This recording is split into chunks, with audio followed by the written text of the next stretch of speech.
I mean, yeah, like you said, Ying is actually super strong right now. She has been nerfed already, but might be interesting to see who's banned next. Actually, it's a Maverick. I did not expect a Maverick as a ban, so might be the time again to see some Kelly gameplay, which we're already seeing today. But Kelly, just right now being stronger than ever because Thatcher Merrick being banned. In defense, we see Amira, quite to be expected. Now, very last ban, what do you think, Dino? I'm gonna say it's gonna be an Echo ban. Teams, for some reason, seem to be more willing to play up against that Maestro. You can see where those where those bubbles are, and you can take them out with just a little bit of utility. And yep, there we are. Echo going to get banned out. So those anchors on sites fall more towards that Maestro or the smoke to stop those plants in the dying throes of the round. But it's really interesting that both the Maverick and the Thatcher have been banned out. That's going to leave up the other two hard breaches and a Ying and a Capital. This is going to be a lot of utility coming at the defenders sitting inside of the site. Yeah, absolutely. And it's time to get the first round rolling. We do see a Ying being played. So you thought she would be banned. No, we actually see her played. And also quite interesting that we also see a Monty and no hard breach at all. So I'm kind of expecting since it's Armory Lockers Archives, like an east side push from Office. Maybe they want to plant in Archives, try to go for a quick plant there. Kind of what I expect. Kind of works well together with a Ying, just tossing in all the Candelas. But yeah, let's check out how we're actually starting off the very first round of Border in the matchup Revenge against No Moss, No Protest. Yeah, it's looking like they're doing a slight of an extended hold out into Office with a little bit of pressure also being applied in CCTV. Very standard stuff coming through. But what I'm interested in is that they've got both the Jaeger and the Wamai and the Mute and the Vigil combos. That's just so oppressive in terms of it burns through so much of your utility. You have to waste so much time just trying to find out where people are with the Mute jammers, stopping your drone going through certain places, especially with that Thatcher off the board. You won't be able to take them out easily. And that Vigil, able to use his gadget safely and smartly to keep himself hidden for as long as possible. It's going to be so difficult for Revenge to be able to deal with all of that utility. But with that Ying, that's just a wholly different story. Throw in a couple of Candelas, have the Monty push in front, a gun behind. That's a lot of pressure you can apply right back at them. Exactly, and they're already setting up in the eastern side of the map. Actually, really much looking like it's going to be an Archives kind of rush plant push. Temp already being ready on ventilation outside of Archives on the window. So everyone is setting up exactly the way it kind of looked like in the prep phase. Of course, the Monty 6 pick gonna be really like in favor here to not making them alarmed about that. Of course, the door opening now reveals the position. Monty walks in. Now we can see the first bits of the Wamai charges actually activating. But now Ying, of course, does what she can do best. The first nade goes in, gets Blackout out of the round. Nerf actually spawning behind Zeginex. No, he will get down from SR2. Kills back and forth. Medinas gets Xumi and George gets Medinas. So now we have a 3v3. And the diffuser hasn't been planted successfully yet. Yeah, diffuser's not gone down yet. Doc falls down through the floor. The diffuser trying to get planted by the Monty, but it gets taken down by the Wamai. It's now 2 versus 3. Temp still up on that balcony. And the diffuser is sitting basically at the Wamai's feet. The Ash gets down elsewhere, and it's all left up to Temp. Not able to do it, pushes on in and gets eliminated. All that utility being brought up by the attackers doesn't work when you just go for a rush strategy without properly clearing out the defenders from their positions. Absolutely. And they can be lucky. If they would have brought like a smoke, they could have prevented the plant even like further, even delayed them later, so the roamers could come back to site and also set up something downstairs maybe. So they kind of took too much time in my opinion. Like, of course, the first plant attempt didn't work. But then I don't know, like the Yinknas were already tossed in, nothing really there which they could use. Yeah, so you kind of have to find a different way of maybe attacking, maybe get a little bit of map control over Office first, or at least later on. They didn't really try to go for that, and then of course everyone from the attacking team was squeezed in the bomb side. Vertical hole's already been open as well from the Doc, who accidentally dropped downstairs. Then the pressure from Romai, who just could walk in. There was no cover. Could actually get the Monty, who was planting. So a very unfavorable position here. but it's just the very first round. Let's see if they are actually going for the same thing again, because this time Segenex did not 6-pick to a Monty. No, they showed the Monty and six-picked off onto that Ying. Temp going to be bringing it out once again. And they're going to be attacking a different site now, but it's going to be very much the same sort of defensive play. When you're defending that downstairs bomb site, you're going to invest a lot of utility into protecting the upstairs from the attackers, the castle being used as well as a host of reinforcements, probably all the defender gadgets as well. And once again, they're bringing that Jaeger and Wamai, and this time they've got the Mozzie as well. No mute to go along with it, but that's going to be even more drone denial. Yeah, that's absolutely right. It's just important now to see how the attackers are actually going into the map, because what we kind of see in a very light way, in a very small way only, is like an SSG kind of strat. What the attackers are actually, or what the defenders are doing, is like they're holding top floor and have hatches open to drop down as soon as possible. They have castle to block the important line of sights for the attackers to be safe for that. They have Mozzie to try and deny the drone intel for at least as long as possible, or as good as possible. So let's see how actually, as long as the top floor take is able to hold it. EV actually gets the kill on Medinas a few seconds ago. Great C4 toss here out of the CCTV door. Gets a kill. You know, you get the sledge. Already soft destruction quite well out of the map. Yeah, and that's going to make those council barricades so much more useful. The Ash only having one breach charge left. The Ying Candela goes off and blinds the player inside of the site, but they're not able to capitalize on it and get a kill. Temp just sitting outside now. The question is, they yinged in there, they have the smokes as well. Why are they not properly executing on it? Like, they have the advantage of actually all players there on top floor being blinded. Not really that big of a vertical gameplay from the defenders to face, and they are not picking it. SR2 now getting a little bit aggressive, and yeah, now let's see how actually the attackers are attacking, because Temp has to make a play. No, actually 3 Ying kills already wasted, smokes wasted as well. So Ying is actually already empty on utility. Yeah, but that gun, that recently buffed Type 81 LMG, is just so powerful. It can deal so much damage. Though Zumi gonna get the first kill taken, or second kill taken down. Nerf Temp as well, getting downed. Blackout with the UMP finishing that off.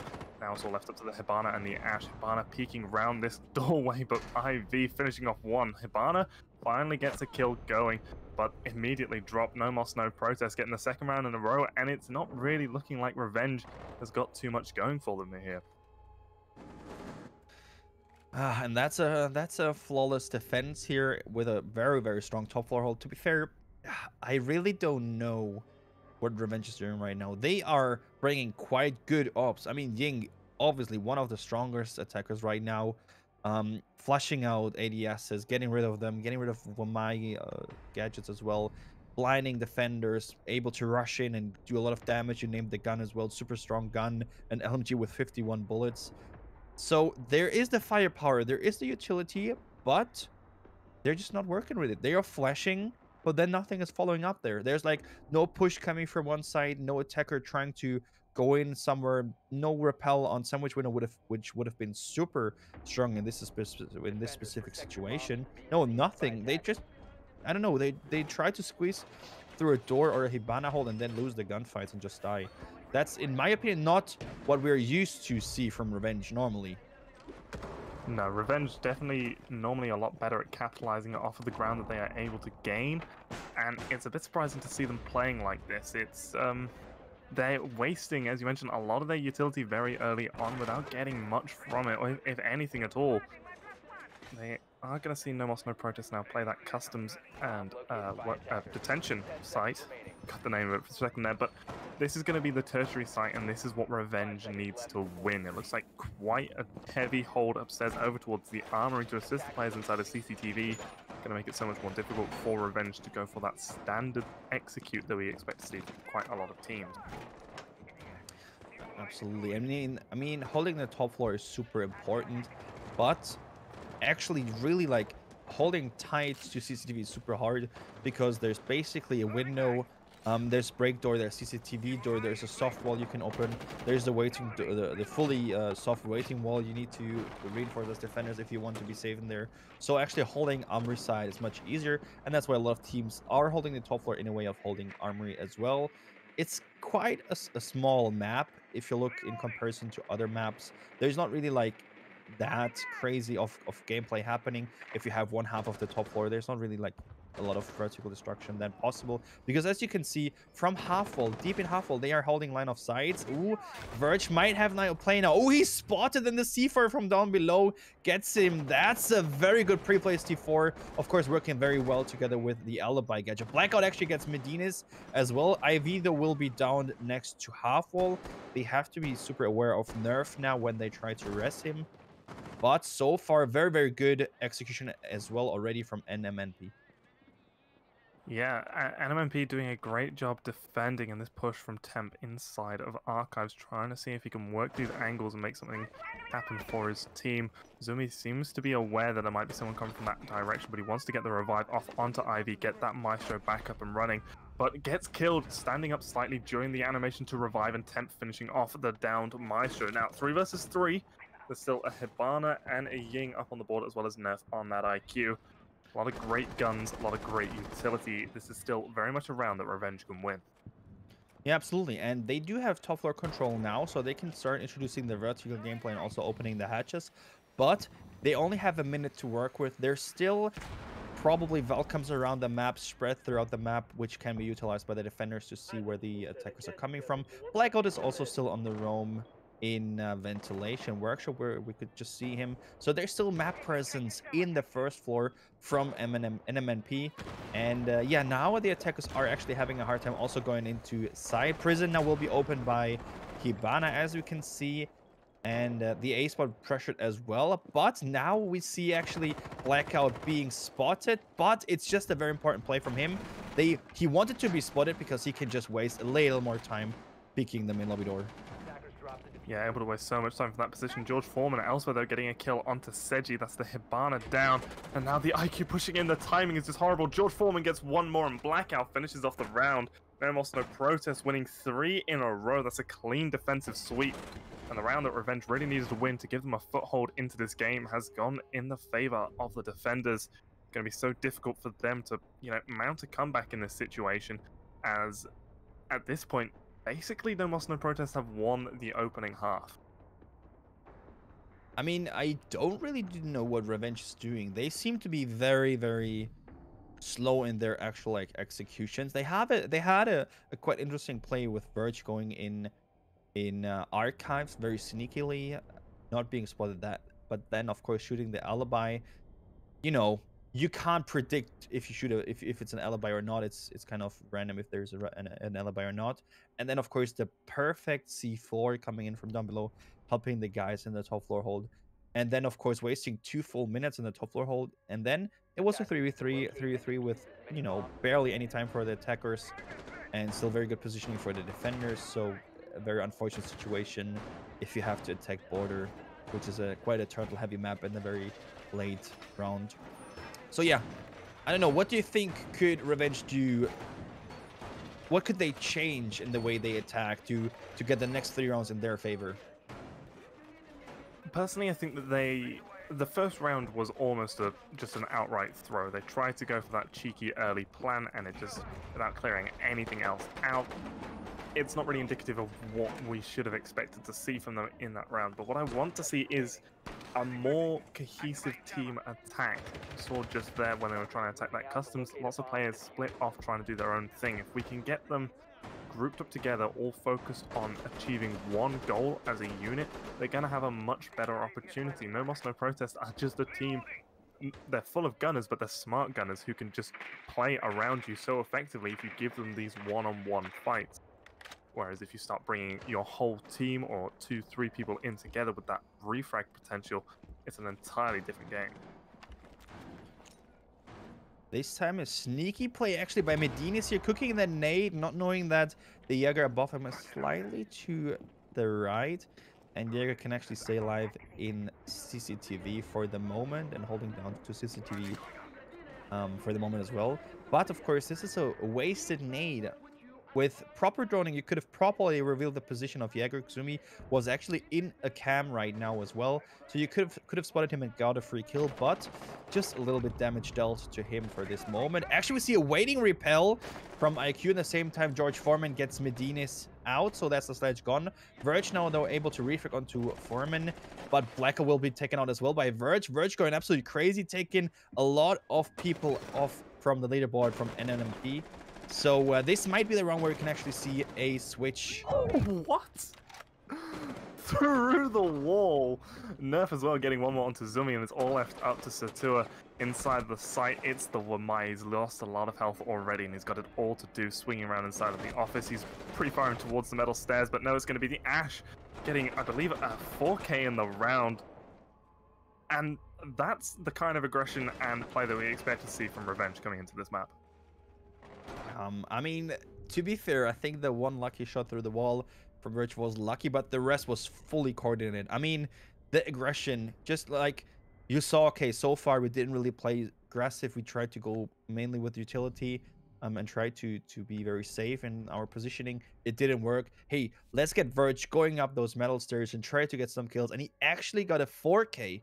I mean, this means, or this tells us already that aggression at the right position in the round is just needed to slap the defenders, even though they prep the map, even though they set up the bomb site. No, when you have an Ash with the right aggression, you can literally get everything done. Yeah, that Ash designed to be the best entry fragger in the game, definitely showing that they have that capability when Verge is playing them. Gonna see NMNP go back to exactly the same site, and it's looking like almost exactly the same strategy, bearing in mind that it was basically just down to the play from Verge pushing up those metal stairs, getting 3 kills quite quickly. That just swung around in favor of Revenge. If they're not going to give those gunfights to the Ash, then they do have quite a good chance of being able to secure this round. The office hold yet again being extended over the dock, probably going to play behind that suicide wall. What I want to see actually is part of that CCTV wall getting opened up, so that the dock can provide some assistance onto Zumi playing behind that little banana desk in CCTV. I mean, this is kind of the default way how you play the board, the top floor, right? You try to want to hold as far or as much of the top floor as possible without losing control over one of the bomb sites too early on. For example, A, when they breach in and just rush through, you're kind of already dead, because even though you might have plant denial operators, it's not really working well. Verge, though, again, early aggression, and again, literally gets the early kill onto Yamuk. Zumi though, refraging onto Medinis, taking out the sledge again. I don't know, Medinis really has some problems starting off in this match today. Yeah, Medina's not doing a good job at staying alive and being able to use their utility. When you're playing a sledge, that's really important. You've got the verticality that your team needs, and you've also got those very important frag nades that can be used to force people out of position. But once again, gone off the board early, and this push is going to be a little bit more difficult from the side of Revenge.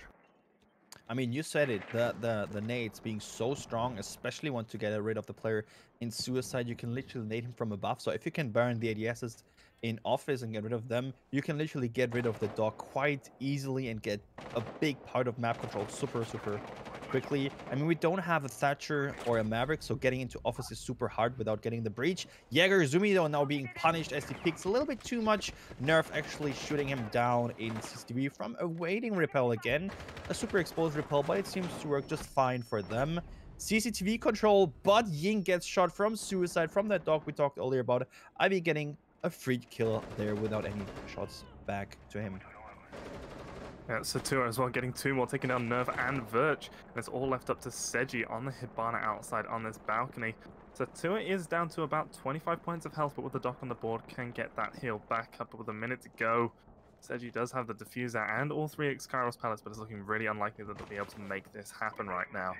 Might be worth just taking a bit of a tactical timeout and using this as a moment to gather your thoughts. Revenge, they've already lost 3 rounds now quite confidently. They weren't able to get the last round, but that was down purely to the aggression coming through from Verge. They need to try and think of a way to make this happen in a more coordinated and consistent way. Yeah, and I totally agree. Sejanix should use this now as a tactical kind of timeout to coordinate the next round, try to fiddle out whatever they need to do to win the next round, because you definitely want to win the next round.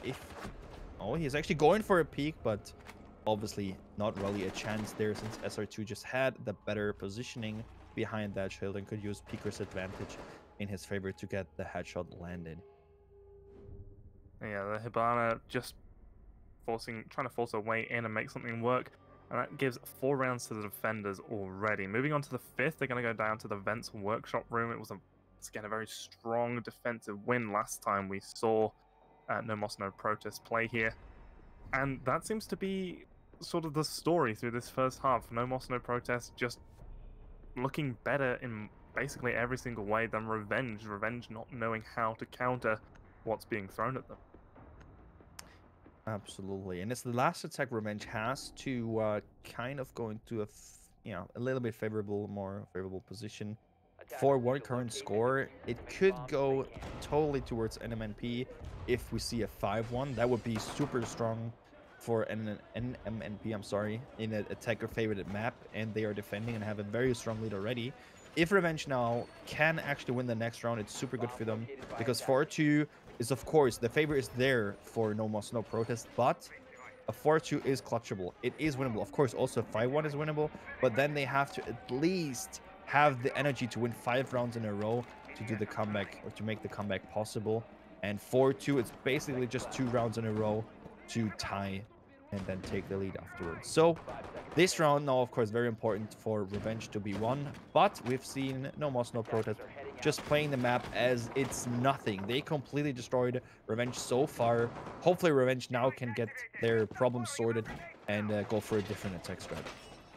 Oh yeah, No Moss No Protest are going to have a lot of rounds to be able to play with here to close out the victory. If they're able to secure this one especially, they will then just have to win 2 of their attacks, which, even if it takes them the whole half, they will have 2 very good opportunities to do so in the tertiary sites. Virtue, once again, getting that early aggression, making entry into the building within the first 35 seconds. Castle Barricade going to slow down his push, though.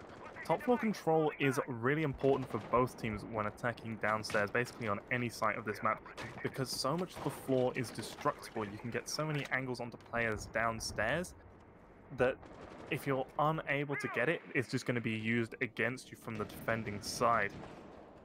And Revenge have done a pretty poor job of achieving that in the past, these angles that are being held by No Moss No Protest, and the way that they're able to play off of each other with a lot of utility denial has just been really good to watch. Verge still trying to get so aggressive, though, on this Archives area. And Verge actually has a play there, because the multi-level aggressive attack is actually working, since Medinas now gets the opening frag. Zumino now getting the refrag onto Verge. Ivy gets the C4 kill onto Temp. Again, the same C4 in my opinion, at least to the same position. And we see George actually being exposed there to the 2 Medinas as well. Might be able to rotate away. The drone spots him, but apparently the coordination is not really there, because they know exactly where he is, but nobody's really trying to peek into him. Top floor control still here, only a couple of seconds. Oh, actually Segenix gets the kill onto George. Now there's the play. A little bit more than a minute left for them to take that top floor control fully and work with it. Now they have it, now they should work with it. Yeah, they've got that top floor control, and they've actually managed to keep Medinas alive this time, so that Sledge going to come into his own, opening up a lot of these angles to try and force those defenders out. But it is still a 3 versus 3. It's going to be difficult for Revenge to be able to set up properly for this plant situation, as the players inside of the site, if they can position themselves correctly, can just work off of each other and not expose themselves to too many angles. Seji trying to open up this window, wants to probably jump into B and go for that quick plant with cover coming in from above.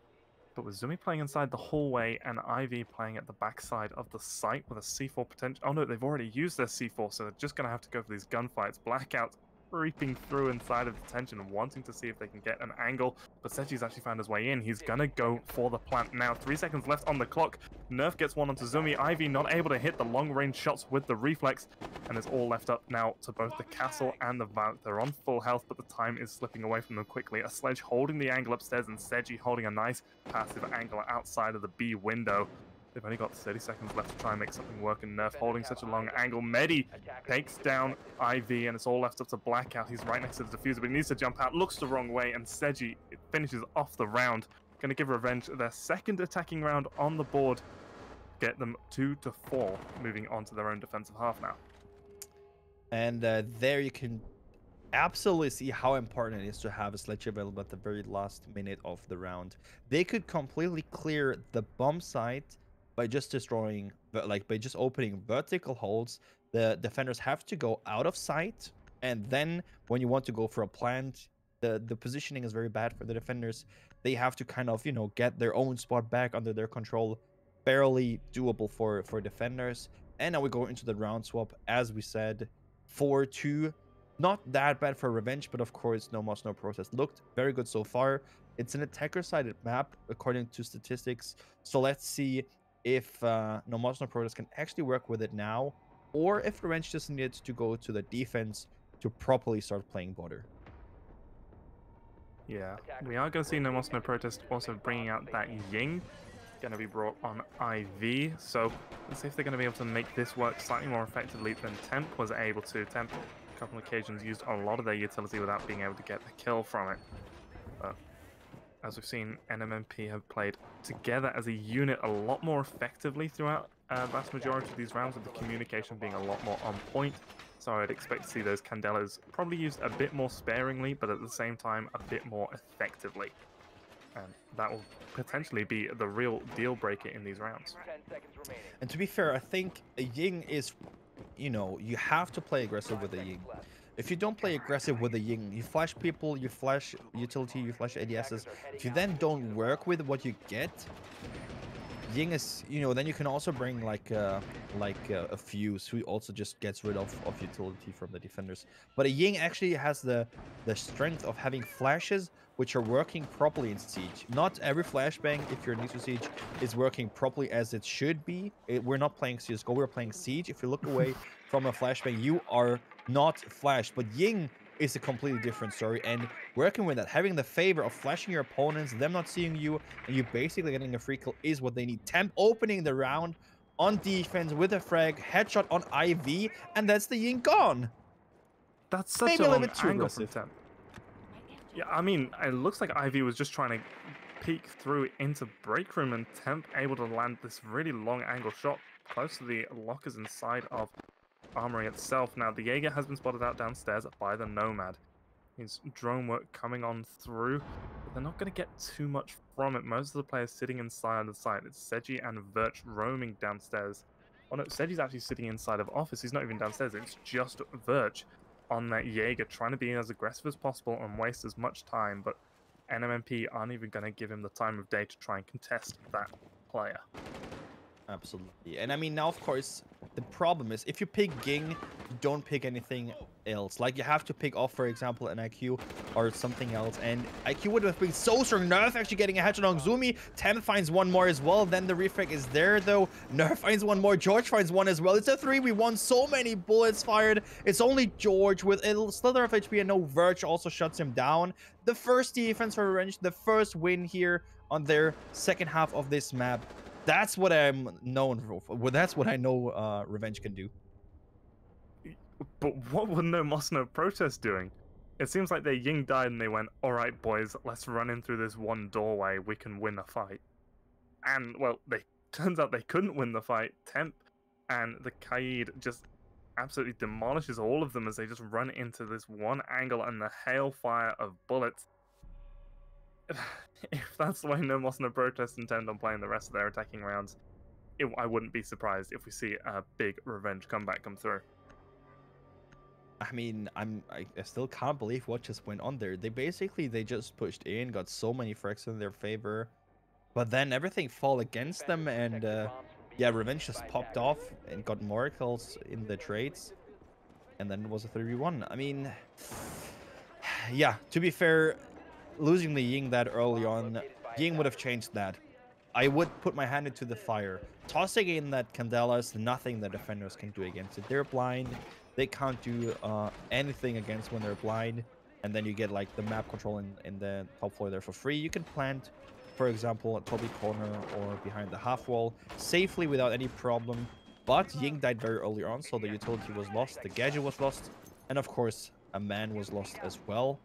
And don't underestimate the importance of just having the manpower. If you still have one man somewhere and the defenders don't know where he is, just that pressure the defenders sense on their shoulders might be needed later in the round.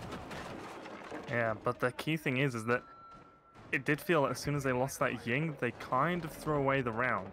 And if that's the way that No Moss No Protest are using that Ying, where it's like, we will only have a serious attempt in these rounds if we have the Ying up and available, that's quite a scary position to be in if you're a No Moss No Protest fan, because it's just one person. You can't expect just one person to be able to win the round. The nade getting thrown straight into the Valkyrie, but she's able to duck back inside of mini office, and it escapes through into customs, but takes a lot of damage in the process. Doesn't actually move out of the position and wins the fight onto the sledge.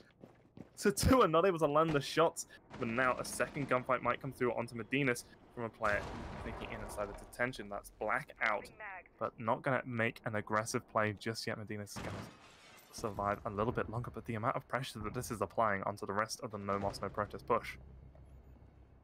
Birch at the same time gets a hatchet onto IV, and there's Serginix is there to back up. Blackout pushing into him, but now Serginix might be... No, he actually gets two! I can't believe it! With the bearing in hand, two crazy shots. Blackout, what are you doing? I want to see the my! What was that? Swings the corner. It's probably first bullet headshot into Serginix. That has got to be clipped somewhere, but now it's an even man count. Yeah, even man count, and they're starting to make the push onto site, and they completely ignored getting that top floor control. And to be fair, it would have been a very bad situation if Blackout died. He had Diffuser, but he won 2 gunfights, and now the pressure is absolutely there onto the bomb site. Nerf gets 1, no, Nerf gets 2. He goes crazy, gets 2 of the attackers, and now it's a 3v1 again. Blackout has to clutch now and get the ace. He gets 1. Now only 2 kills left for him to get. 1 on top floor, 1 on site. But of course, vertical gameplay is still up from the defenders, and he has to locate them. The question is, does he know where they are? Barely missing the headshot onto Temp, but Temp, of course, risking to die there as well. Still, 2 kills for him to get, but luckily enough, he has Diffuser. He doesn't know where the defenders are.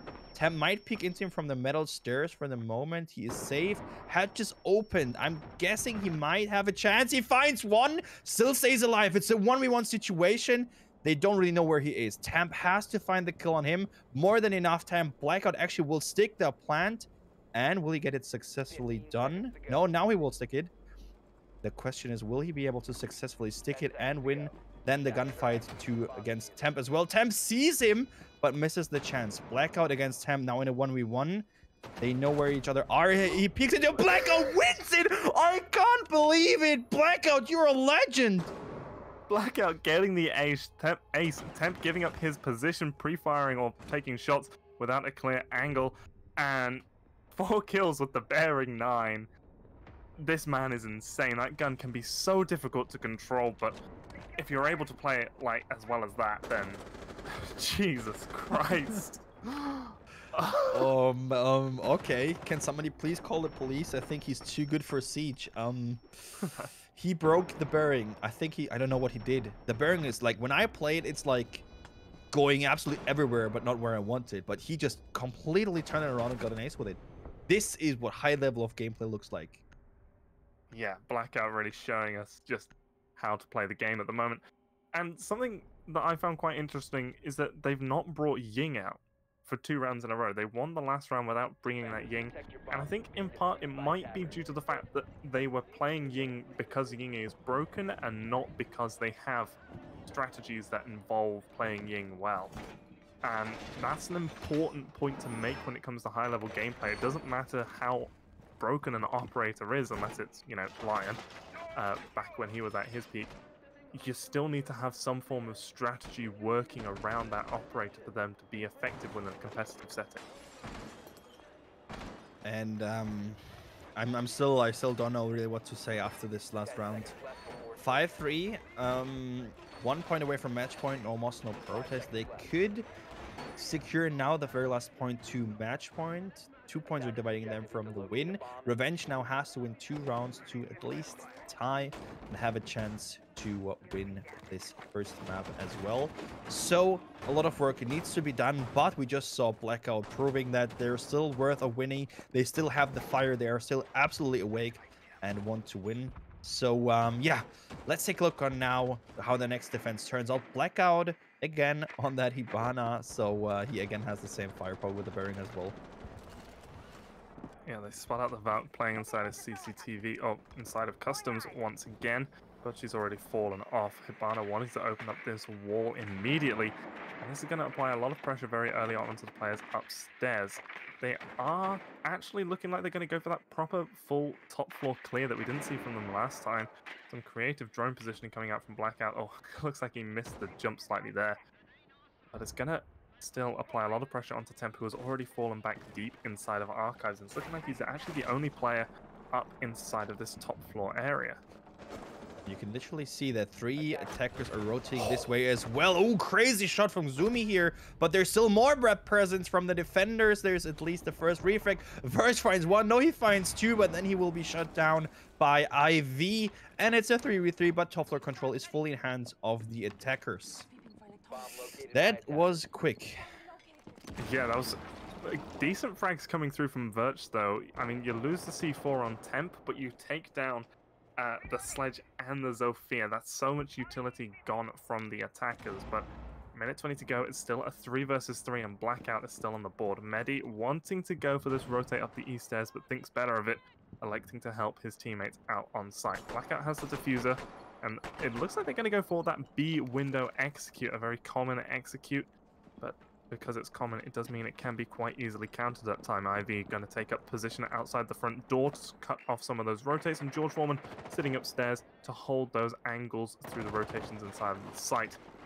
If there's an angle set up by the defenders to spot Blackout when he goes for this jump in and the plant, that's going to just be so detrimental for No Moss No Protest. At least a few vertical angles held by the defenders, but we see now the mute, at least the only one right in place to stop that plan. The vaulting animation being a little too far. Nerf gets the headshot on Blackout, so no clutch for Blackout this time. And the next kill coming in favor of No Moss No Protest, as well as Medinas finds IV. It's only George Foreman on top floor right now. Drop down already to main lobby, and Medinas secures one more round for Revenge, making this comeback very, very possible from Revenge. Yeah, Revenge doing a much better job of holding onto the site, that time winning out round number 9. And part of me thinks that it might be due to the fact that No Moss No Protest went for the take that Revenge wanted them to. They went for that top floor execute as opposed to just applying the lateral pressure in through Customs. It's difficult to sort of judge because the first round where they won that attack, you could see it's not necessarily the attack that they wanted to do, and it did come down to Blackout just going crazy and winning a 1 versus 3. We are, however, going to see Revenge move back up to the top floor site, not being forced onto their tertiary site just yet, seeing as they did lose one of those defensive rounds. So it's going to make it a little bit harder for No Moss No Protest to secure out this map. And of course, the lucky thing Revenge had was, of course, taking out the Sledge. Getting rid of Sledge, getting rid of all those vertical destructibility, all those vertical holds, and then literally have to, you know, push out of your own bomb site just because you're not safe anymore on any place inside, gives, of course, the attackers the favor of just vaulting in somewhere, not being afraid of just the first peak. In this situation, Sledge was taken out already. Only breaching charges, but breaching charges can't do the job as well as the Sledge can do, of course. And then the defenders could still lure inside the bomb site safely without being pushed too much. Of course, the rotational was watched, but if you get the player from actually inside of Workshop, deep inside of Workshop, when he vaults in, you have one already. Because diffuser's dropped, you have the man advantage, and then they have to get in, they have to get diffuser, they have to win gunfights. Very unlikely, and this way, Revenge took it. Only 1 point dividing those two, if we look onto the overall score board. But let's see how NMNP is now attacking Workshop in their next attempt. Oh no, it's actually Amory. Sorry. Yeah, they're going to go for that armory attack, and they brought the Ying out once again, trading out the IQ for it, and I really don't like that pick. And baiting out a Mozzie drone and baiting out a Mozzie pest and gonna shoot the drone immediately so they can follow up with another drone that will actually make its way through. If they had the IQ, they would be able to see the very creative position that Nerf used his Cade Electroclaw, and that frag grenade, oh no, Nerf just able to escape. It was right on him and was in a good position to kill him, but because they aren't able to get rid of it, he's just in! I can't even talk about the round, they're just inside the site. Cade is down and finished off by Zumi's pistol. He's deep behind the half wall. Temp is down to about 20 points of health, and this round is just already exploding out of control. And there we do see a little bit of the downside of Ying. You also flash your own teammates. C4, I guess, attempt from Temp going in. Downstairs will actually get one. Yes, but so many kills falling before George Foreman last alive. Diffuser is not planted. They had the map control. They had the side, but the kills just went in favor of NMNP. And then back again to Revenge. Now it's Revenge with 2 man up. George Foreman spotted and Diffuser dropped on site. So George has to clutch a 1v2. And then, yeah, clutch this round. Yeah, it's not looking likely that that's the case, but it does sort of come back to the creative positioning of that Electroclaw. By placing it inside of detention, it's in a really secure spot. No one's really going to want to drone that out just to see if they can find Electroclaw. The angle's opened up behind half wall, and Verge is going to finish off the round there. George Foreman not even going to be able to get a real start onto that clutch potential. And bringing the IQ, they would be able to spot out that Electroclaw, and they would be able to work around it effectively. But instead, it's just caught them off 2 times in a row, and they've had to go for these rushes on in just through the box door and see what they can do. And it's not working out for them. And that's kind of the problem when you pick Ying, because in a competitive lineup, you have certain picks which are just repetitive. You have a Heartbreacher, it might be a Thermite or a Hibana. On some maps you even have both, but very likely it's going to be either of those. You have a Zofia, one of the strongest attackers in my opinion, almost all the time. You have a Fraggle like an Ash or an IQ, in this case we had in Ying. Then you have a Sledge for vertical destruction as well. And then depending on how the team plays, you have a Nomad, a Gridlock, or whatever. But it's very likely that you have to pick away from the IQ in case to bring the Ying, or in order to bring the Ying. And that's exactly what happened to them. Whenever they didn't bring the IQ, they had to, like, they wanted to bring the Ying then. And yeah, bringing the Ying, I completely can emphasize what you said. Bringing IQ would have been so much better. Of course, you don't get map control so easy and win gunfights, but if you're inside the bomb spot, you're feeling too safe, and that gave them so much safety, but they lost all the gunfights that Revenge could, you know, just with no problem, they knew exactly where they were roughly located, get all the gunfights in their favor, and with that won that bomb site as well. Even though the attackers were on bomb site, it's nothing you can do.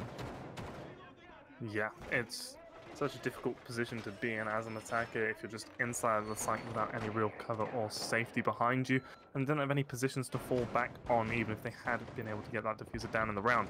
We are, however, going to see a blitz being brought out, if I read the chat correctly, and they aren't just having a bit of a laugh. It looks like that was an AFK pick.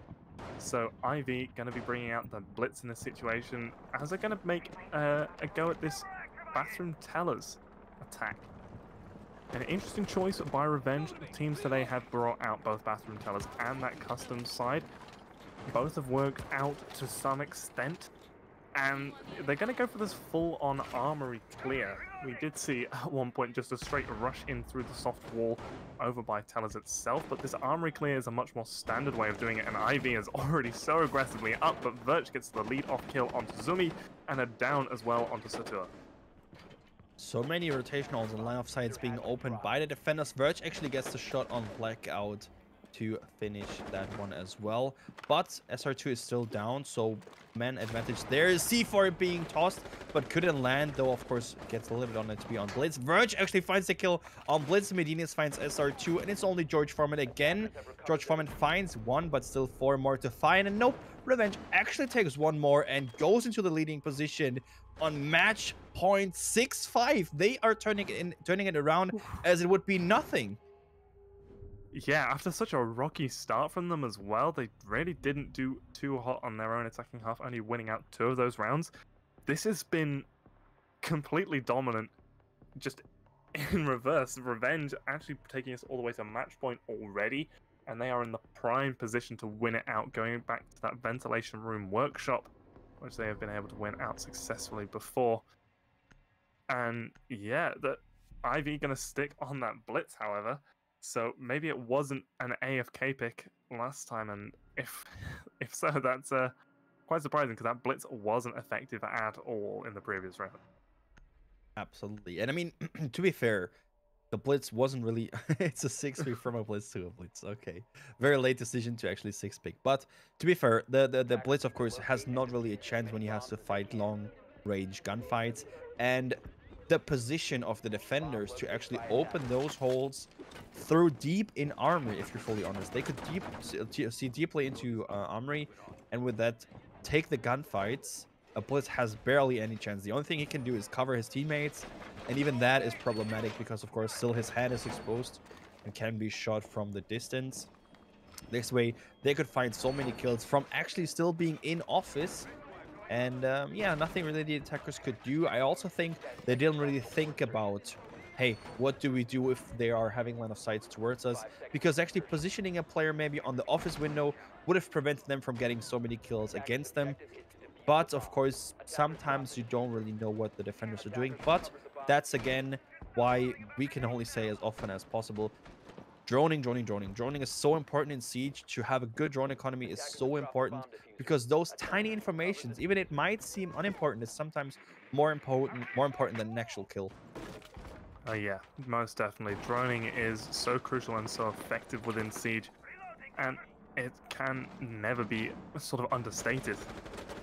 Absolutely cannot be understated. Now, there's going to be a little bit of aggression. Zumi, they've gone for this lateral pressure once again, but this time they've come in through Passport. The Ash waiting to see if they can catch anyone off on those rotations, but Verch has got the angle set up, but oh, the timing. Ash crosses through his line of sight, but isn't caught out, and they're going just rushing straight on into the site itself, led in front by the Blitz, who gets the headshot kill onto Temp with the pistol. So Tua gets 1, Verch trades round, comes around and trades out 2, taking down Ivy and Zumi. George Foreman not there to cover the rotations. Now it's all left up to Blackout, so Tua, who's down to about 5 points of health, and George Foreman on the Nomad, trying to catch these Aromas and their rotations, but to no effect just yet.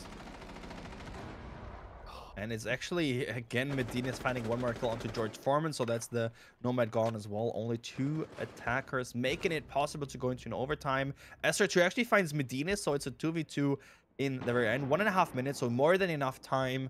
Map control-wise, Workshop is fully clear. There's no one on top, so they're actually on the actual bomb site. Blackout actually being very deep in the bomb site. Nobody seems to be spotting him yet. He finds a kill here and there as he sees Sejanex, but Sejanex before that found a kill onto SR2. So now we see a 1v1 gunfight. Again, Blackout against somebody else. This time it's Verge. 1v1, 1 minute. So much time for him to be able to plant. The position is revealed and Blackout wins it. I can't believe that we actually go into overtime. No, we don't. No overtime here today. No overtime, it's just, right? That's it. Good half. Blackout is absolutely insane with that bearing 9. Gonna secure the draw for No Moss, No Protest after Revenge are in such a good position to win it out. Verch on 16 kills.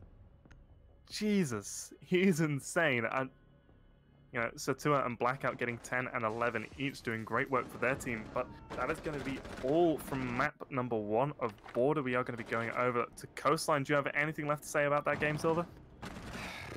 Yeah, I still have no words for this game. Like, crazy as gameplays, crazy as clutches, a tie in the end just proves that those 2 teams are very, very much on the same level.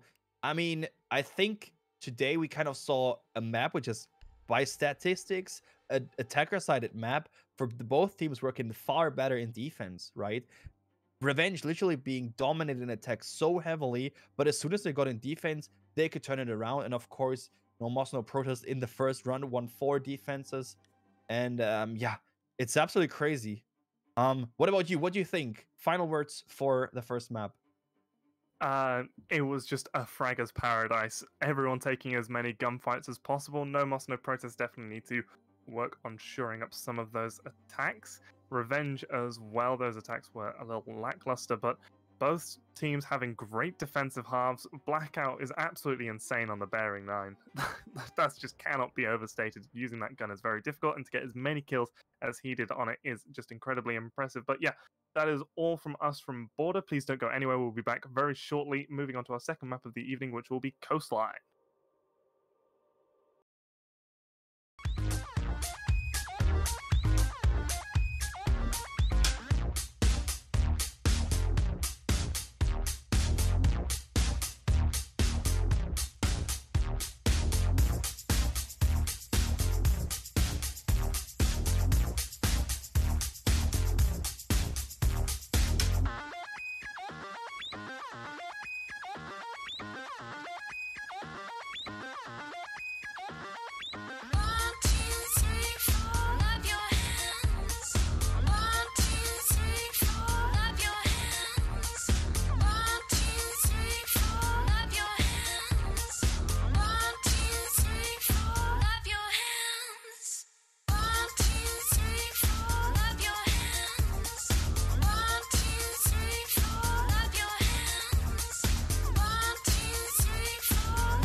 welcome back, ladies and gentlemen, to ACS Week 3. This is our final game of the week. We've got Revenge going up against No Moss, No Protest. We just saw them battle it out to a draw on Border, and now we're going to be moving over to Revenge's pick of Coastline. My name is Dino, and I am joined by Silver.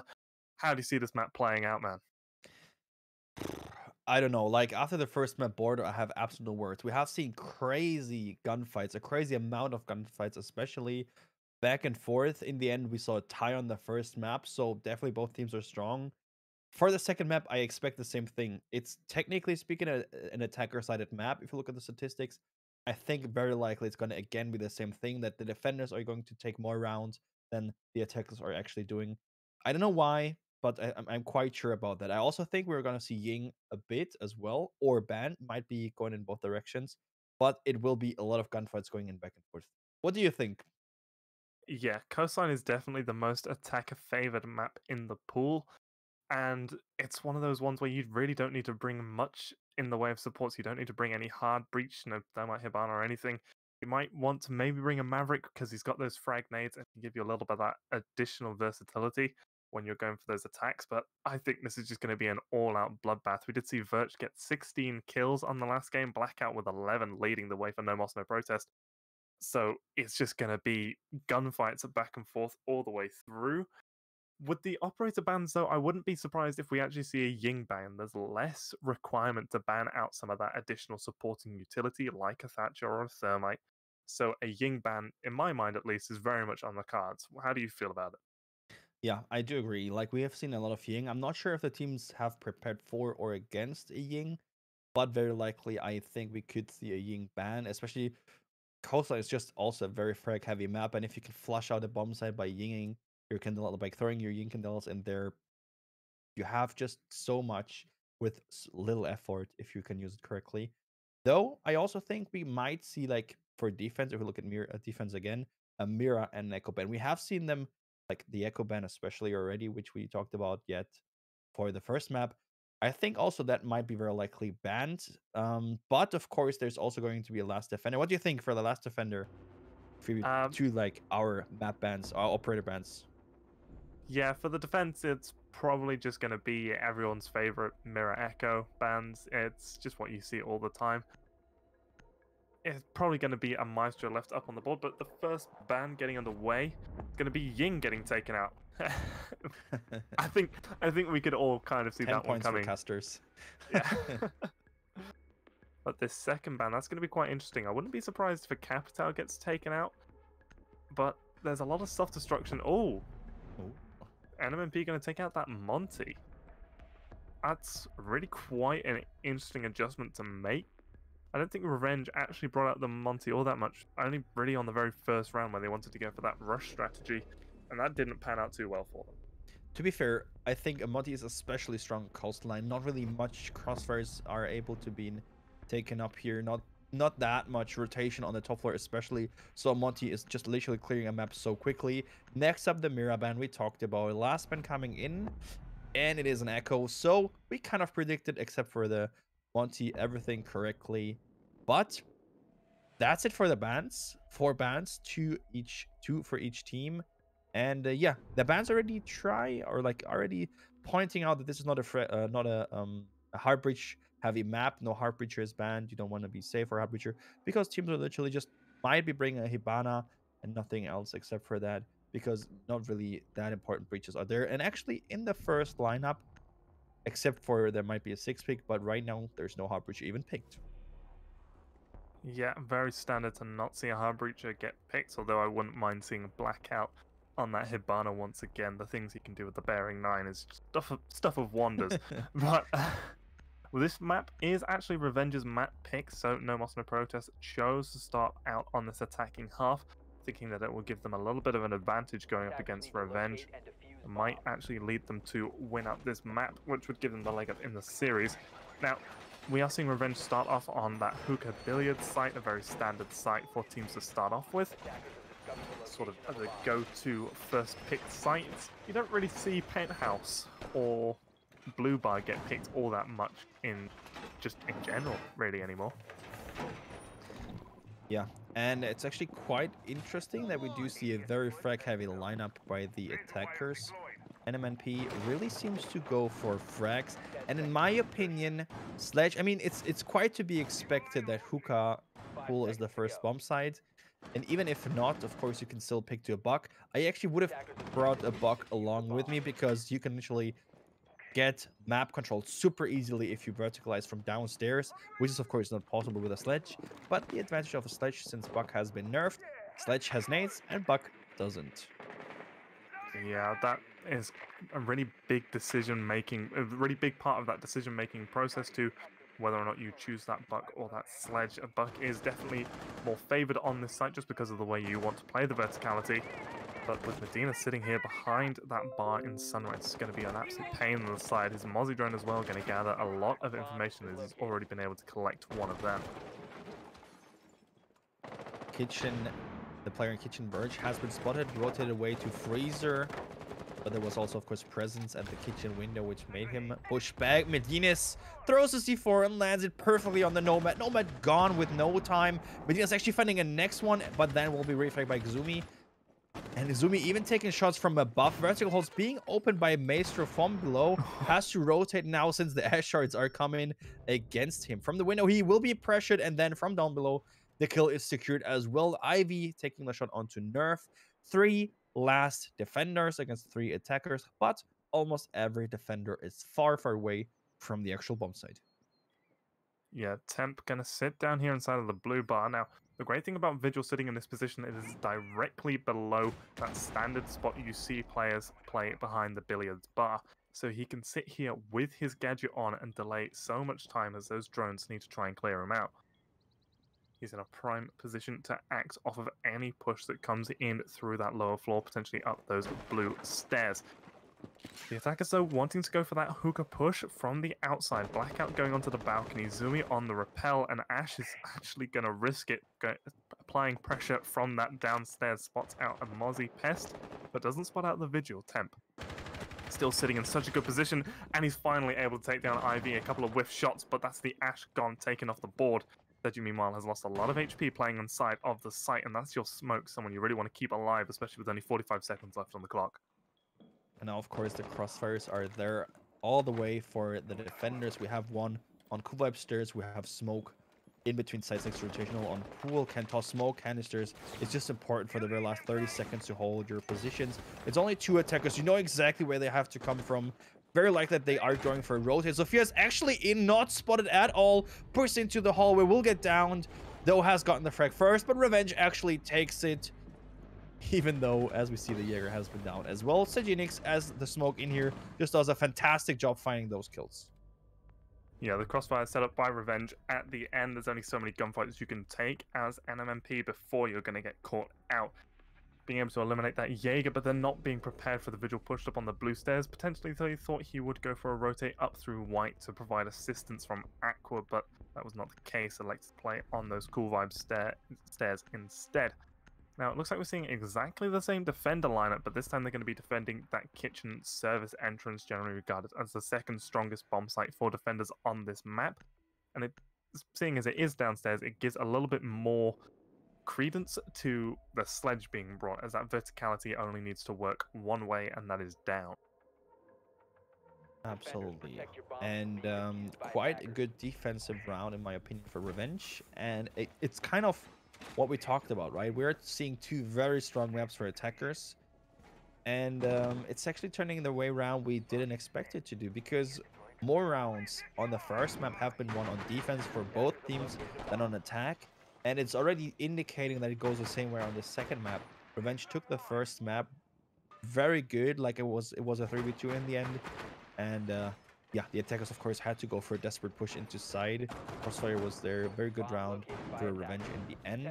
Though, we kind of again see the same lineup for NMNP in attack, except for now we see Blackout on a Thatcher. Might be able to get rid of all the utility, especially, of course, the Maestro cams and everything from above as well, because the range of the EMP nades is quite big.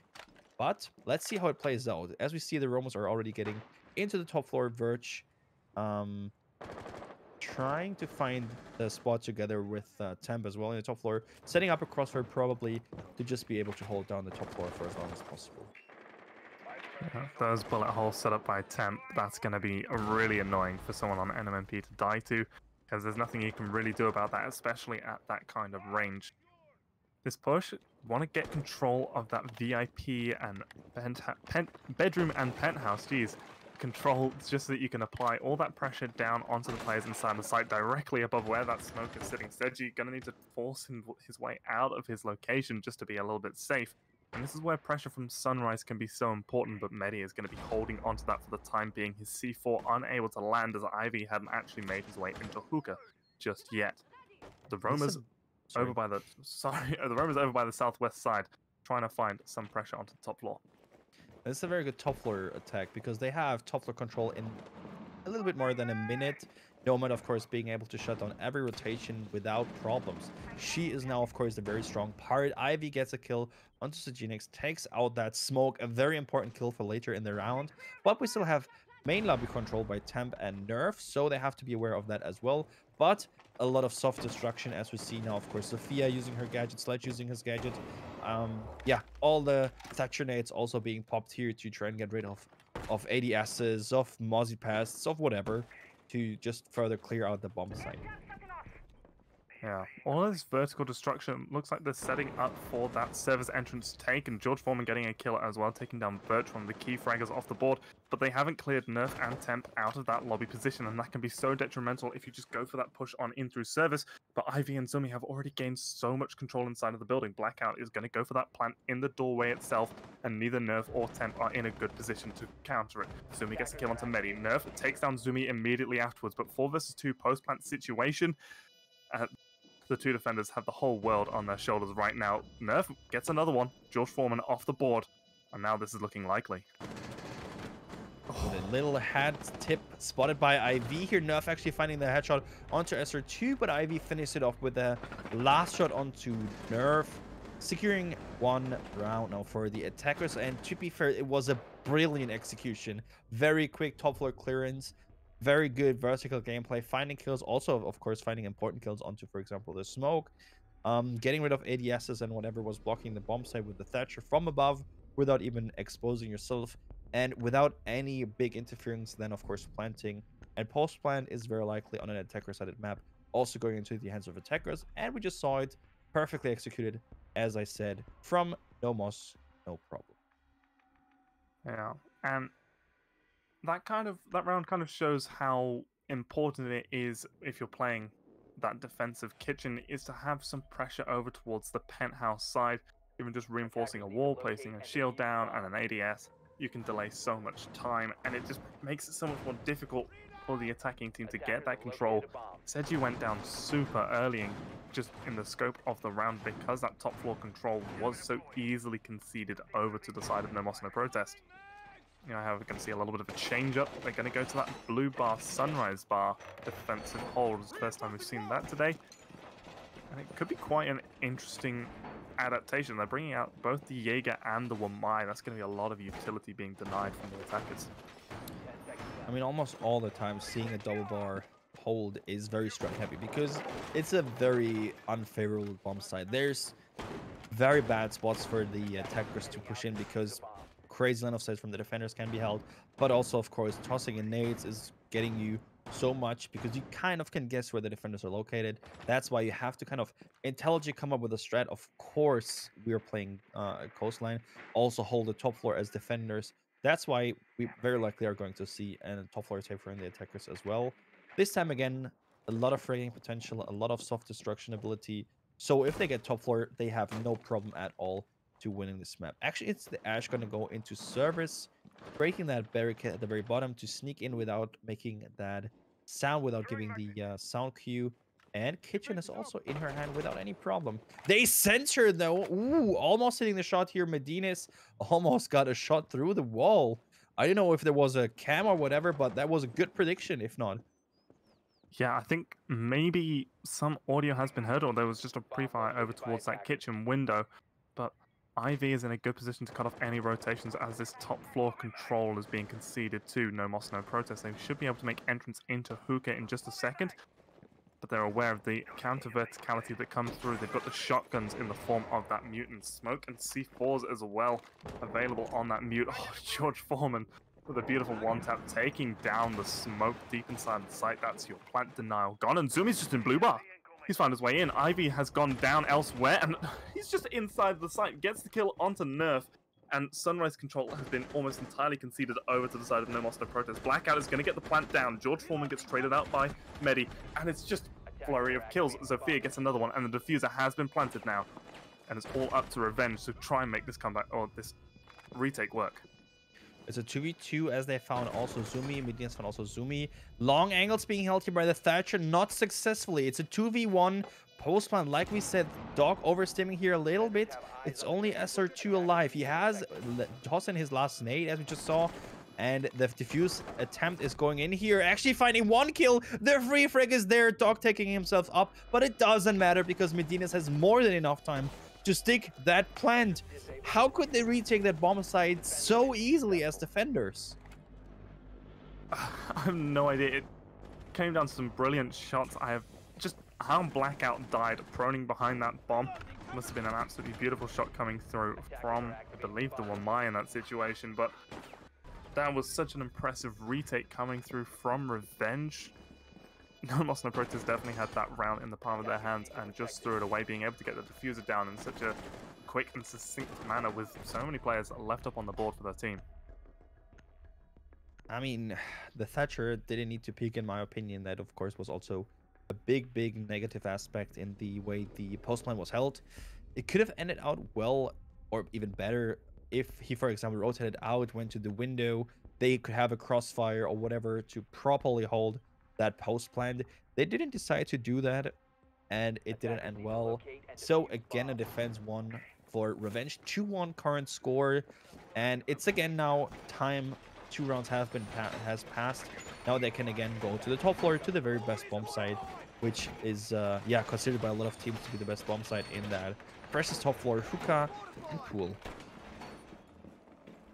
Yeah, we did see Revenge able to win this out in the very first round of the map. The only site they have lost was that kitchen bomb site due to the lack of pressure they had exerted onto the top floor. Something that has been a sort of reoccurring theme. They're not applying a lot of pressure to the other floor from where the bomb site is. It's worked out for them twice, but I want to see No Moss No Protest switch out that sledge for a buck and really make them pay for not utilizing the full verticality of this map properly. Absolutely. And yeah, we kind of already talked about it. I think especially a buck would have been a better pick, because of course you have all the utility from the defenders. You have to slay your way through, but you actually have Zofia to get rid of Maester Camps. You don't really have a castle scene so far, so no double need of that sledge as well.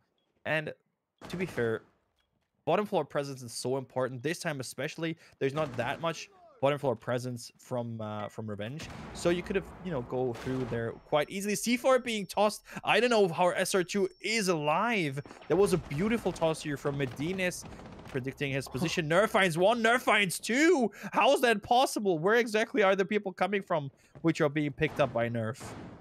Looks like they're just trying to rush on into the site. Nerf hitting them with the good night. The second nade coming through from Satsua, going to get picked up by that ADS. And Medina's going to get one onto Zumi.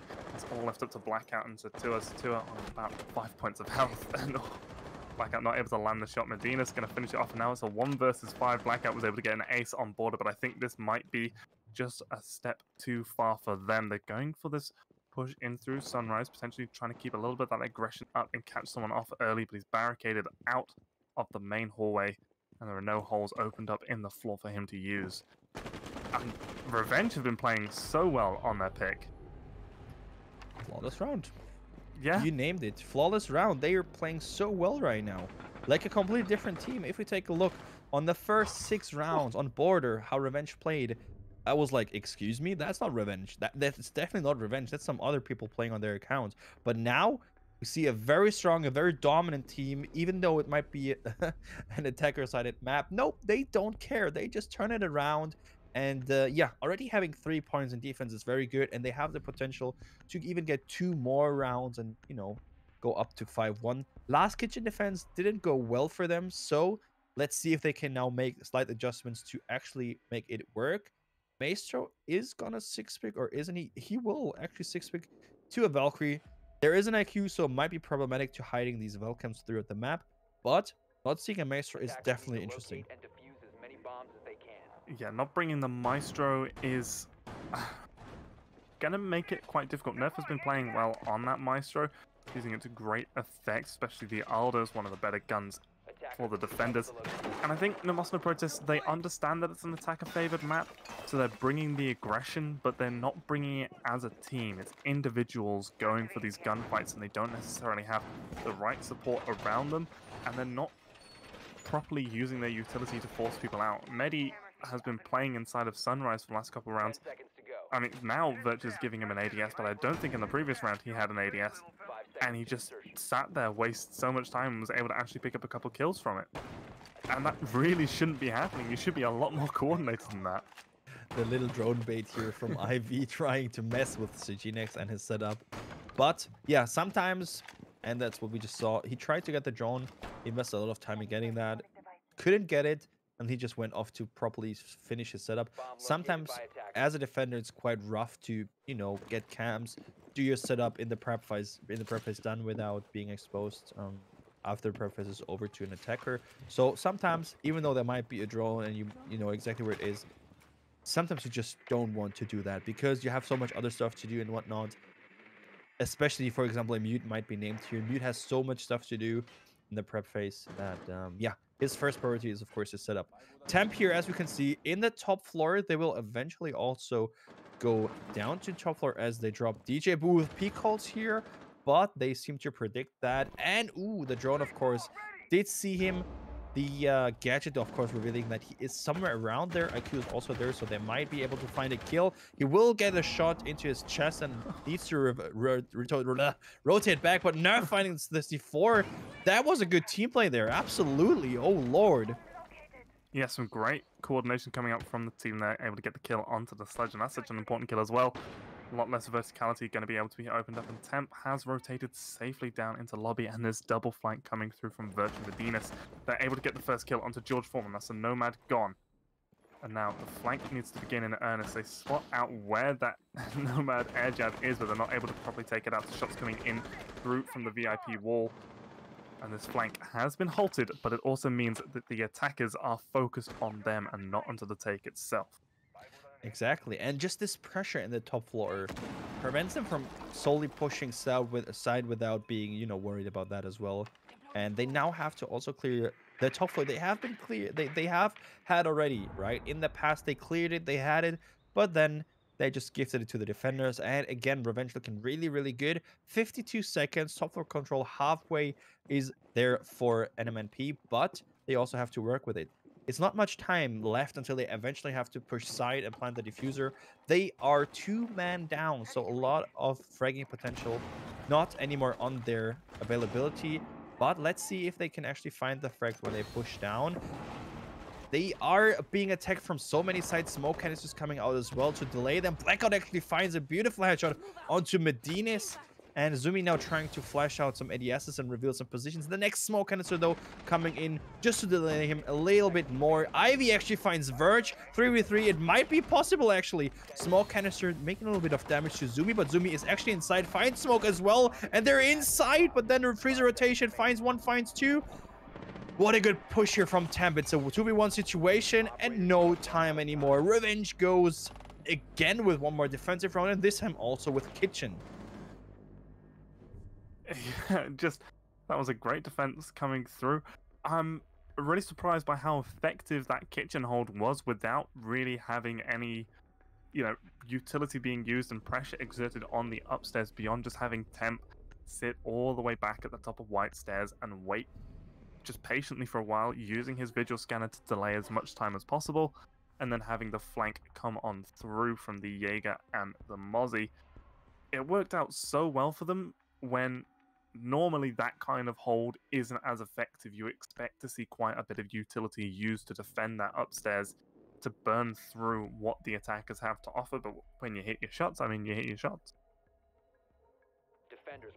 Oh yeah, and great rotation from Temp there back into the bomb site through that freeze rotation hold. Um, uh, I don't know. NMNP used their chance of rushing into the bomb spot with 2 man, actually getting also the smoke, getting rid of the smoke as well. So a beautiful push, a beautiful decision from the IGL in this situation. But of course, then Temp smashing them with just the rotation at the right second, denying that final push here, securing one more point for revenge. Now 4-1. The worst they can go is 4-2. The best they can do is 5-1. And yeah, this, like we talked about it already. Revenge looks so strong on Coastline right now that I don't know what they did, if they fiddled out their problems, if they had problems in their communication earlier on in the very first attack on border, but now they're looking stronger than, in my opinion, ever before. Yeah, they definitely had the momentum from when they switched halves on border, still just following through into this game. And NMNP, they just seem lost at the moment. Their attacks have generally a good foundation, but they're not making the adjustments needed to work around what Revenge is showing them and to deal with all the different lines of attack that are being exposed to them. Now, it is going to be another blue bar Sunrise hold. They were able to get quite a lot of ground, were NMNP, but they weren't able to actually secure it after getting the plant down. Let's see if they're going to be as effective at getting the plant down, and if they're actually going to be able to hold on to it this time. Yeah, you said it. It's a double bar setup again, and this one looks especially interesting. A lot of holds being opened to, I guess, lure the attackers in, but then using the holds in their favor. As you can see, the top floor is really not held heavily, but from, like, for example, the Cool Vibe stairs, it is held. So let's see if the attackers are actually kind of falling for it and try to get it, because if they do, there's a lot of defenders which are actually there to frag on them as soon as they're trapped in hookah. Now, though, it does look not like they want to go for it. There's again the smoke position in Sunrise Bar. Again, the same push, the same nade coming in. ADS is burned. He might get the frag. No, he will actually not get the frag, but he should have gotten the shield. The second one. No, he didn't even get the shield. And ADS protected him. Verge finds Zumi.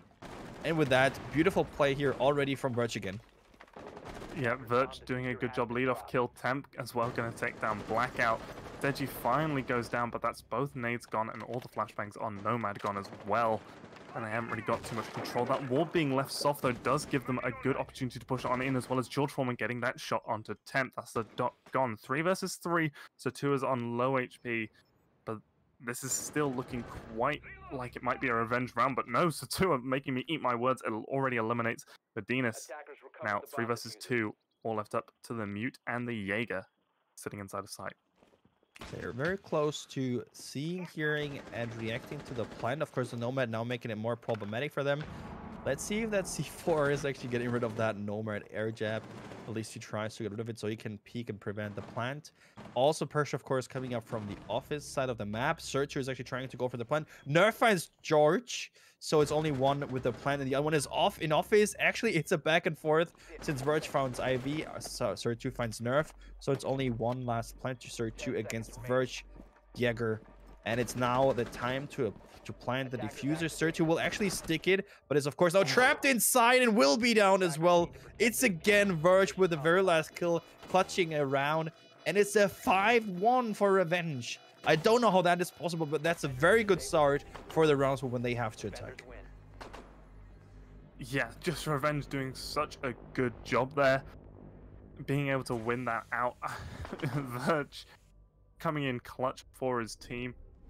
So important. I mean, Satua was down to such low HP that it only really took Verge landing one shot. But that was great individual play coming out by the two defenders that were left alive at the end to secure the round for them and to give them a 5-1 defensive half on Coastline. Now they're moving on over to the attack, and this is their map pick, so it's looking likely that we might see them win out this game. Absolutely. I mean, it could potentially even be a stomp. I mean, imagine we would see a 7-1. That would be fatal. Let's not hope it.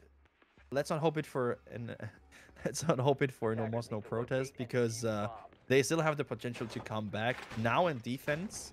But actually, I just noted that we did see from a 6-pick from Hibana to Nuke. in my opinion, Nook is absolutely underrated, especially with a Maestro, with Mozzie Pest somewhere. She can just walk in, walk through, and is not spotted. Only if there's barbed wire, they can spot her. Also, of course, Valkyrie not being able to see her might be a very good pick to make some pressure from an unexpected angle here later on.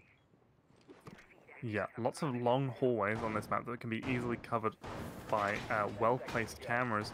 And just bringing out that Nook, or it can just entirely mitigate that. You will generally see a Valkyrie place a camera down, and then someone will try and sit on that camera as much as they can throughout the round to prevent people from going for these pushes. But having a Nook just sneak in through, I do remember in the Pro League finals for last season, to see who would actually qualify to go to, I think it was Japan, maybe? Yes, it was Japan. Yeah.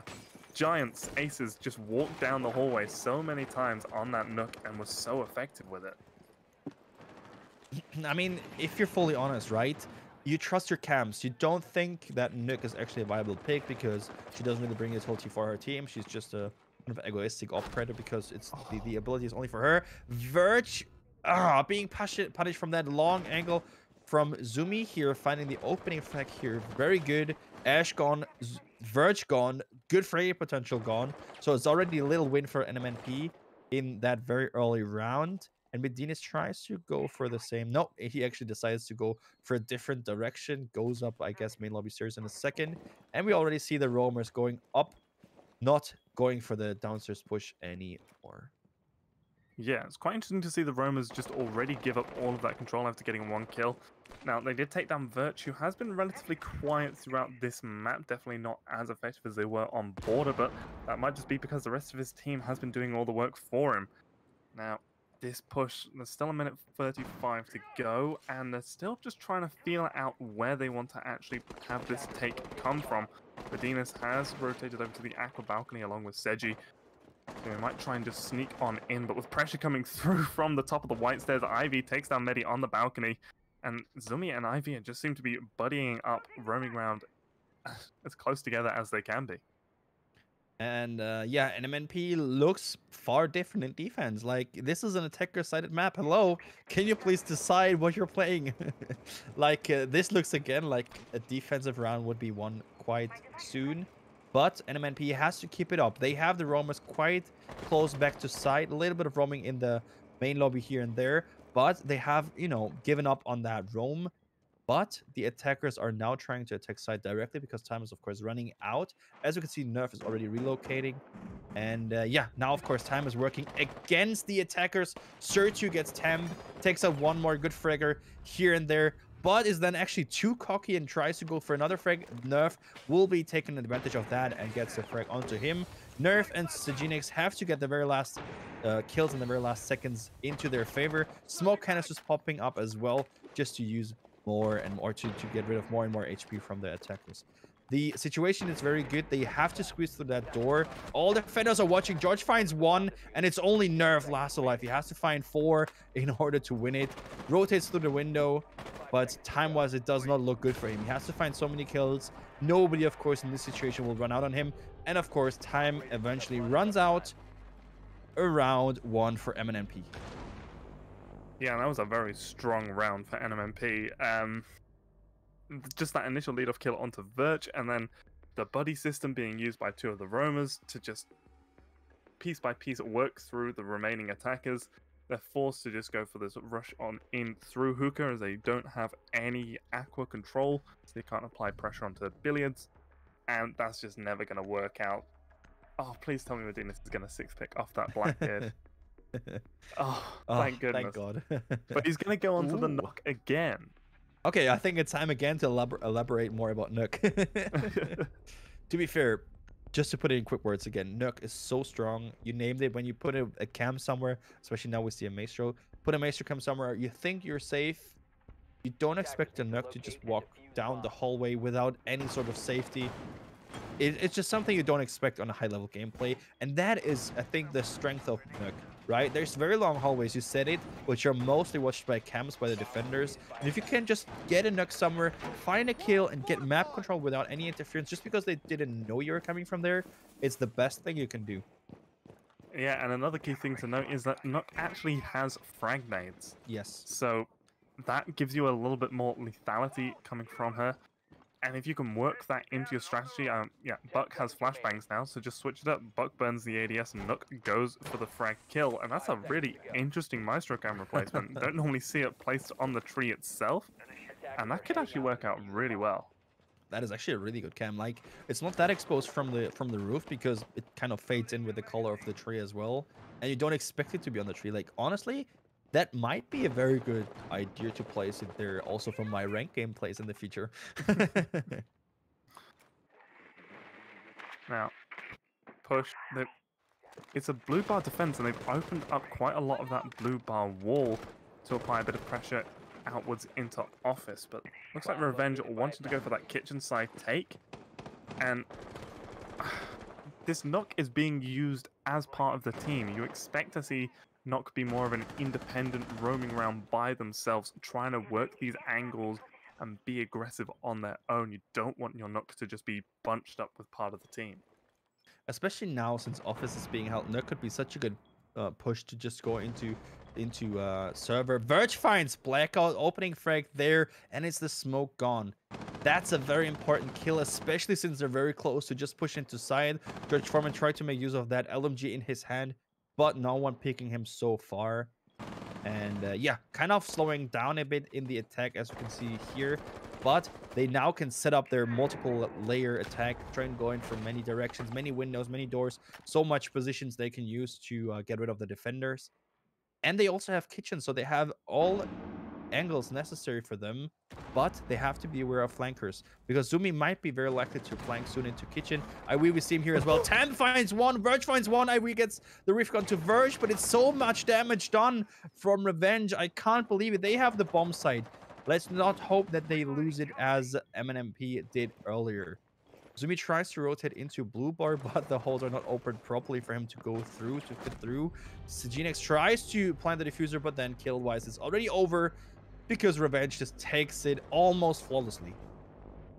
Yeah, and just the two players inside of the site, the anchors needed to stop the play coming on through, just get dropped simultaneously.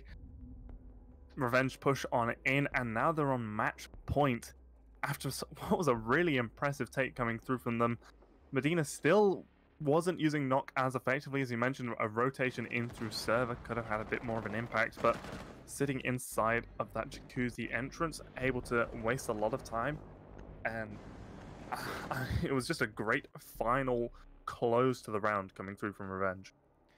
I mean, to be fair, it wasn't really needed, right? I mean, if I'm fully honest, they just found the frags one after another, and also Nook, of course, coming in with the frags, very handy. Just securing one more kill. It's just literally like such a good team play, and even though you expect like a Nook to go to a different direction, if you can work herself very good in a strat, it doesn't matter whatever you do, because if you play well as a team, you can win quite easily. This time we see a match point again for Revenge. First, NMNP has 4 rounds straight in a row to win, to actually go into a tie, as we saw in the first map as well. Might be very hard for them to actually get there because Revenge is just looking very, very good. But let's see if they can actually do it. Yeah, I've been trash talking Medinas on this Nook, but he's sitting on 11 kills, top of the scoreboard, so I should probably not say quite as much. I'm just a caster after all. Now, George Foreman on the pulse, going to be playing over towards that sunrise area. It gives you a lot of control and a lot of visibility onto this take, but only if it comes through from that western side. We've seen quite a lot of attacks go through from the east, getting control of that penthouse and VIP area before pushing on through to service, where a pulse isn't as useful. He has the C4, but it's not necessarily the best operator for that late round situation. To be fair, I think the pulse might be kind of reaction pick from NMNP against the Nook, because you can't really spot Nooks by cam, but maybe a pulse can. And Nook is actually going into hookah, so it might actually be a play for George to find a kill with the C4, but we have to take a look into that if it will actually happen, because as you said, from that perspective, from that bomb side, vertical gameplay as a pulse from down below is not possible because there's no basement, so actually getting a kill might not be that easy for him. Yeah. Again, this time NMNP are doing it. They've completely forfeited attempting to hold any control upstairs. They're all playing downstairs, one player close to the lobby. That's Ivy, now sitting inside of security. Does have a pest on him on the other security door to try and slow down the push. Zumi close to the blue bar, and George Foreman in Sunrise. There's a lot of outwards lateral pressure by the defenders, but they're not holding onto the site itself very strongly. Opening up above, as we hear Nerf doing now on the Buck, can get so much done inside of the site to help them go for that plan. Nerf now droning. Ooh, SR2 gets the shot. SR2 gets the shot on Nerf. What a beautiful shot with the shotgun. Takes out the Buck. Takes a lot of vertical pressure on his team, but a lot of holes are already open, so still have to be worried about that. Ooh, the sledge is still there to open more holes. Smoke trying to counter peek him will actually not. Yeah, we'll actually be able to land the shot, but the nade and the shots coming in right at the same time. Medina's finds one, Verge finds one, and again a favor for Revenge. They just turn it around absolutely. It's a pulse gone, it's a smoke gone, so much information gone, so much plant denial gone. Blackout might be the only one to stop them from planting because he has a slight off angle here. Nobody might be expecting him. The question is, will they drone him? He runs out, finds one. Ooh, Verge though can refrag onto Ivy, but that was a very beautiful play from Blackout here, just delaying that more and getting one more frag onto his team. Yeah, Blackout trying to play that risky angle, but it is very risky indeed. Temp going to finally finish him off, and now the diffuser is in the hands of Medina. It's a 1 versus 3 Zombie on the Jaeger with it all to do. He's playing close to the rotation, but Temp going to finish him off. The Sledge getting the final kill of this game, and Revenge winning it out in dominant fashion on their map pick. And I really didn't expect to see that coming through today. It was just a very well played game by Revenge all the way through. Absolutely. I mean, we have seen quite some rough first steps on the first map, but they just completely made up for that. They completely turned everything around without any problem. Like, excuse me, what happened to them in the time they took in between the rounds, in between the maps? Because they dominantly won now 7-2.